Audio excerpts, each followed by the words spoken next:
Well, Merry Christmas and Happy Holidays from the Visconti family to you and yours.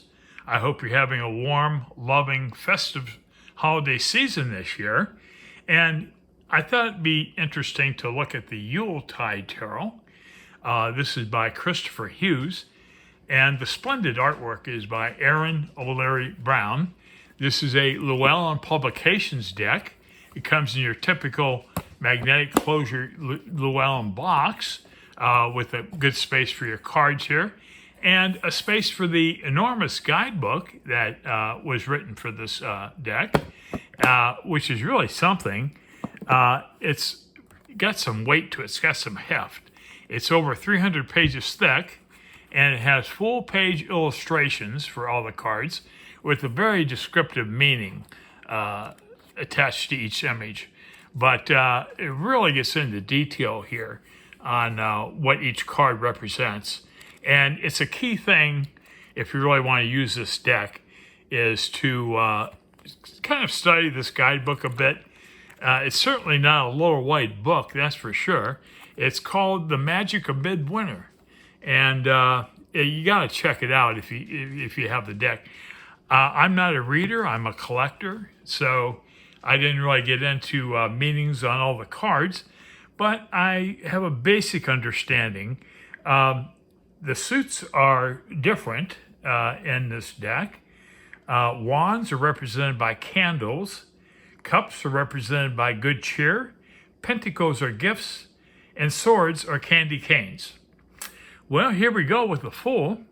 And in lieu of the Fool, we have the Child, which is very similar to a fool, of course, beginning his journey. He's gazing into the fireplace, either looking at an ember, or perhaps he's waiting for Santa Claus to come down. Anyways, here he is. Have a large gift in a chair and a delightful tree here in the background. Very apt that they name the Fool the Child. I've seen that in other decks too, though, where he's portrayed as a child. Instead of Magician, we have the Magus. Magus is another figure here in a green robe, cutting a mistletoe from the tree. And here we have all four suits represented. We have candles, good cheer, gifts, and candy canes. So, well represented. Next, we have the Mary Lloyd. Well, the Mary Lloyd is a Welsh horse skull specter, and it goes back in tradition about 200 years. We have a delightful Mary Lloyd figure here with a full moon, and interesting, we have a dark tree and a light tree, and I'd have to read the meaning to see what that means. Okay, Mary Lloyd. Encountering mystery is never an easy process.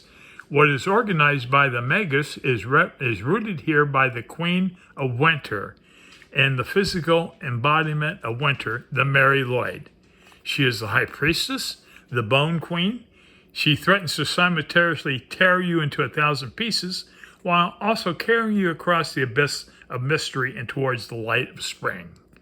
So, interesting card, very interesting. That's the Mary Lloyd. Next we have, instead of the Empress, we have the Matrona. Matrona is draped in a green gown. You can see she's clearly pregnant with the light emitting from the child. She has a nice lantern at her feet, and she stands before a very starry sky. Okay, for the Emperor, we have the Holly King. Okay, and he stands there amidst a group of trees. We have a skull here at the bottom. We have a torch he carries, and that's the Holy King. And the Hierophant, we have the Santa Claus, which is a predecessor of Santa Claus. And here he stands here with a fox, a little rabbit, and a deer. And we have a raccoon up in the branch. We have a squirrel, and we have a bird. So how about that, huh? Next, we have mistletoe for the lovers. Very apt. Have a hand here reaching down. And and we have a couple here embracing, kissing. And this certainly is a spiritual aspect of this card, where the hand is reaching down towards the couple, the lovers. For the Chariot, we have a classical Santa and his sleigh in the night sky, and very cute chariot card, I think. Next, we have Strength, is represented by a man in a green costume in front of his reindeer. So that's an interesting take on strength. For some reason, this doesn't seem as threatening as a lion, that's for sure. But it's a very nice card. For the Hermit, we have Father Christmas. And some of the Hermit cards featured Father Time in their inception. So Father Christmas is related to Father Time. Father Christmas, though, is more about Christmas, of course, and eventually Santa Claus. For the Wheel of Fortune, we have the Wheel of the Year. And I can't quite read what these symbols are here. Perhaps you know. If you know, leave a comment for me. Okay, for Justice, we have a young boy, and he's very much displeased to find he received a lump of coal as a gift. Justice, he must have been naughty. The Hanged Man, we have a hanged man, pretty much conventional here. Not sure what's going, the various fruits in this tree here, and very traditional hanged man. Next, we have Death, foreboding figure here, in a dark robe, no face, and he almost looks like something from Scrooge, from the movie, but Christmas Past, I think it was. Next, we have Balance. Okay, Balance instead of Temperance. We do see activity going on here between, they almost look like clocks that have melted or something. And I really haven't looked at this deck too closely, so it's a new thing for me as it is for you. Okay, for the Devil, we have Krampus. Krampus is a character that came from Europe. I think it was Germany, or maybe Austria, 100 years at least ago, or if not longer. And they put out a number of postcards with Krampus on them. And he came to the States in the last several decades now. He's a devil type of creature with a very long tongue.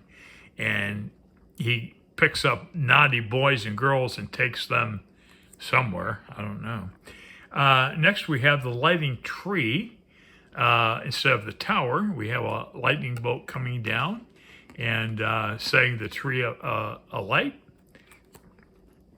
We have the star. We have a Christmas tree with gifts at the bottom here, and has a very bright star at the top. That's the tower card. Next, we have the moon, which is a family seated around the fireplace with the Christmas tree, and a picture of a moon. That's interesting. Next, we have the sun, very brilliant sun here peeking through the mountains. We have skaters, and we have two people here enjoying, I believe, wine, and they have desserts here and other items they can consume. We have the list for judgment. The list, of course, is naughty and nice, and there it is. And finally, the world. We have the world. We have another woman in a long green gown. We have all the suits represented. We have gifts. We have candy cane. We have good cheer. And we have candle, representing the four suits. Okay, now we go on into the suit of candles, which are wands. Okay, we have a very brilliant candle for the Ace of Candles. Next, we have the Two of Candles. We have a lady here, and she's writing in a journal or making a list or writing a letter. A candle there, a candle here, and there she is. For the three of candles, we have three candles. The gentleman's holding one candle. He's gazing outside, looking at a tree. And we have the four of candles, and we have a festive season here. It almost looks like the American tradition of Thanksgiving, could be Christmas. And we have the four of candles. We have the five of candles. We have two gentlemen, and they're discussing something. Looks like a letter.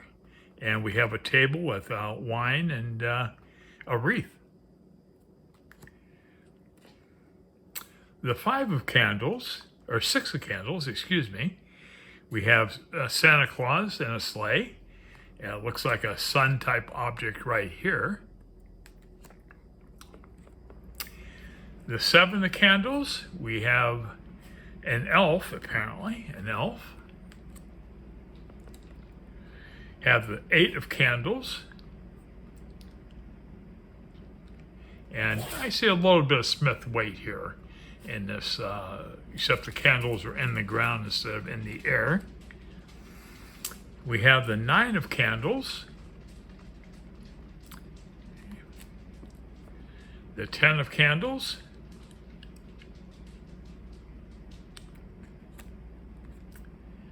the page of candles,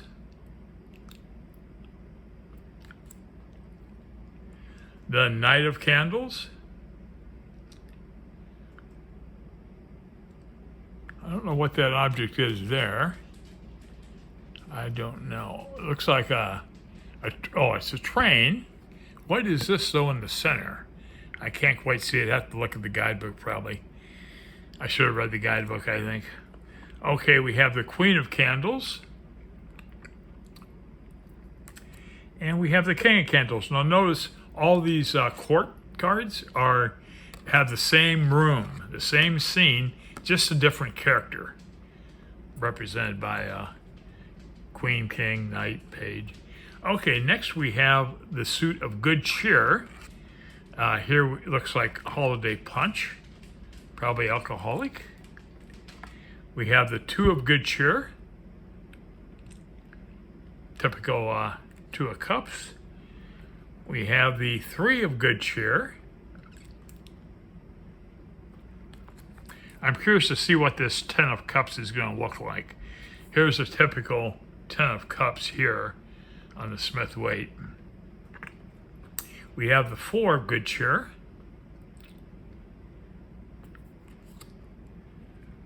We have the five.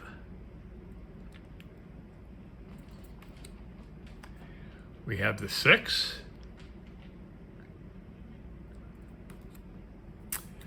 The seven.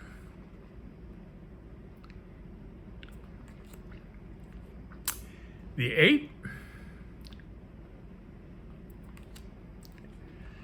The nine.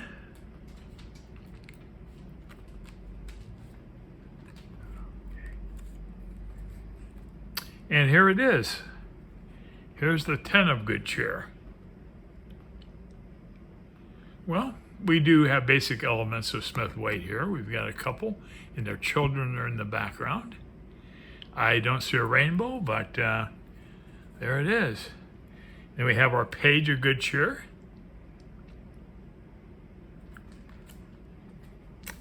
Have the knight. The queen. And the king of good cheer. So again, once again, we have the courts are represented by the same room and pretty much the same scene, just different characters. Next, move on to gifts, which are represented as pentacles.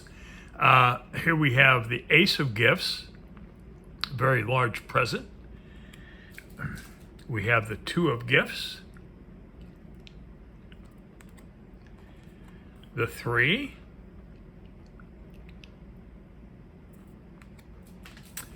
the Four, The Five of Gifts looks very familiar. Some reason on different decks, the five of Pentacles shows a very similar scene to the Smith-Waite. Okay, we have the 6,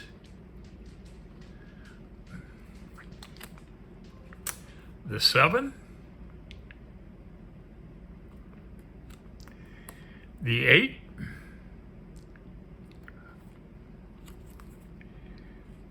the 9 of Gifts,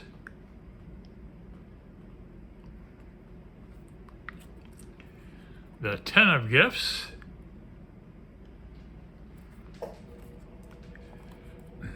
the Page of Gifts, the Knight of Gifts, the Queen of Gifts, and the King of Gifts. Next on to the suit of candy canes, which is swords. Here's our Ace, our 2, our 3, our 4, the 5 of canes,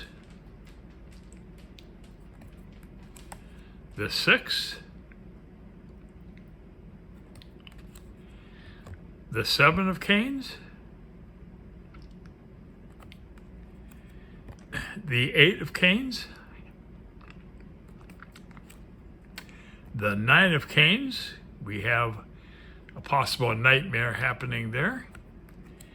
And the 10 of canes, we have a dead snowman. Pretty cool. I really like the artwork in this deck. It's modern, yet it has an element of nostalgic times past. The Page of Canes. We have the Knight. We have the Queen. And wrapping up the deck, we have the King of Canes. Well, I hope you've enjoyed this. It is really a nice deck. It was on sale at Llewellyn, 35% off. I think it was around $20, which is a pretty good deal. Anyways, well, I hope you've enjoyed this. Merry Christmas, Happy Holidays once again, and hope to see you back here. And thanks so much for watching.